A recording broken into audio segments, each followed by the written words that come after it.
रोटी वाले की सफलता। गगन एक गरीब भिखारी था। वह रेलवे स्टेशन पर भीख मांगता था और जब भी बहुत भूख लगती तब गुरुद्वारा जाकर लंगर खाता। वह रोज ऐसा करता और अपना पेट भरता था। एक दिन उसने गुरुद्वारे में लोगों को रोटियां बनाते देखा और सोचा, मैं हमेशा यही खाना खाता हूँ, क्यों ना मैं भी रोटियां बना के सेवा करूँ। ऐसा सोच वह एक आदमी से पूछता है, जरा सुनिए, क्या मैं यहाँ रोटी बनाने में मदद कर सकता हूँ? हाँ हाँ, यहाँ पे कोई भी सेवा कर सकता है। गगन रोटियां बनाना शुरू करता है। उसकी बनाई रोटियां सबको बहुत पसंद आती हैं और वो बहुत तेजी से रोटियां बना देता है। अब हर रोज गगन भीख मांगना छोड़कर सेवा में लग जाता है। उसकी भक्ति और सेवा से सब बहुत खुश होते हैं। कई दिन बीत जाते हैं और गगन रोटियां बनाता रहता है। गुरुद्वारे में सभी लोग उसे अपनी खुद की दुकान खोलने को कहते हैं।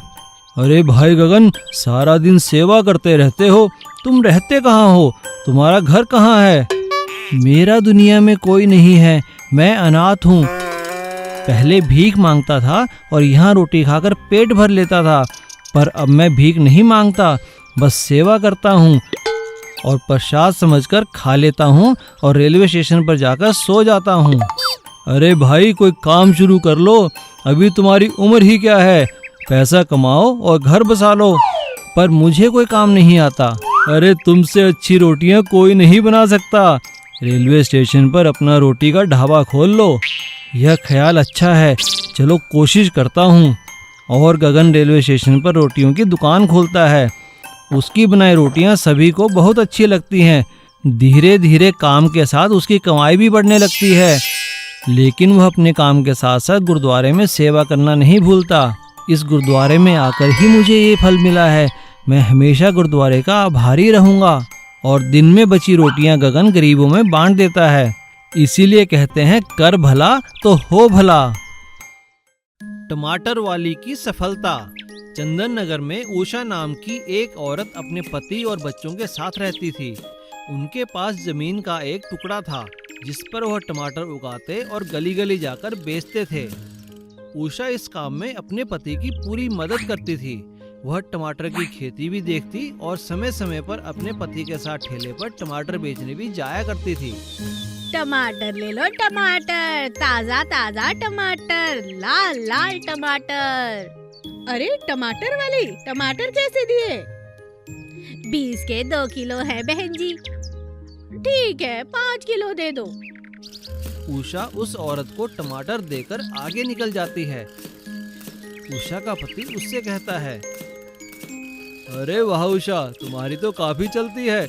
मार्केट में जब भी तुम आती हो नए नए ग्राहक तुमसे टमाटर खरीदते हैं।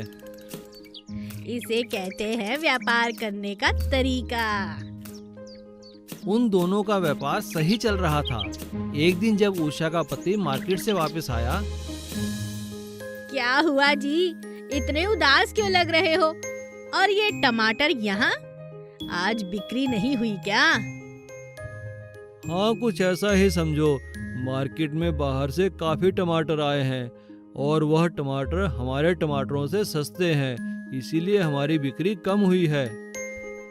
लेकिन हमारे टमाटर तो काफी अच्छे हैं और ताजे भी हैं जी। हाँ, लेकिन वह लोग टमाटर को कोल्ड स्टोरेज में रखते हैं और समय समय पर बेचते रहते हैं और लोग तो सस्ते की ओर ही भागते हैं ना। अब सोचना यह है कि हम इन बचे हुए टमाटरों का क्या करें। हमारे पास तो कोई कोल्ड स्टोरेज भी नहीं है। अगले दिन उषा की नानी उससे मिलने आती है। प्रणाम नानी, कैसी हो आप? मैं तो ठीक हूँ, तू इतनी परेशान क्यों है? उषा नानी को सारी बात बताती है। बस इतनी सी बात? पर तुम दोनों परेशान क्यों होते हो? जब टमाटर अधिक हों तो उन्हें काटकर धूप में सुखा लिया करो और पूरी तरह सूख जाने पर उनका पाउडर बना लिया करो और पाउडर बाजार में बेच दो। अरे वाह नानी, बड़ा अच्छा आइडिया दिया तुमने। उषा और रामलाल ऐसा ही करते हैं और ताजा टमाटर के साथ साथ टमाटर का पाउडर भी बेचना शुरू कर देते हैं। जब मार्केट में कभी टमाटर उपलब्ध नहीं होते हैं तो उनके टमाटर का पाउडर खूब बिकता है। अब हरे टमाटर के साथ हर समय टमाटर का पाउडर देने के कारण उषा एक सफल टमाटर की व्यापारी बन चुकी थी। सीख, इसे कहते हैं आम के आम और गुठलियों के भी दाम। पाव भाजी वाली की सफलता। सुनंदा रामपुर गांव में अपने पति के साथ रहती थी। उसका एक बेटा था श्यामू। सुनंदा और उसका पति श्यामू को बहुत प्यार करते थे। उन्होंने श्यामू को बड़े प्यार से पाला और पोसा था। बड़े होने के बाद उन्होंने श्यामू की शादी एक सुंदर लड़की से की थी जिसका नाम था कमला। लेकिन शादी होने के बाद श्यामू अपनी पत्नी कमला के साथ शहर में रहने लगा और उसने वहाँ एक फैक्ट्री में नौकरी कर ली। श्यामू शहर जाने के बाद कभी गांव वापस नहीं आया। सुनंदा और उसके पति ने कई साल ऐसे अकेले ही गांव में बिताए। एक दिन अचानक लंबी बीमारी के बाद सुनंदा के पति की मौत हो गई और वह अकेली रह गई। गांव में किसी के ना होने के कारण श्यामू अपनी माँ को अपने साथ शहर ले आया।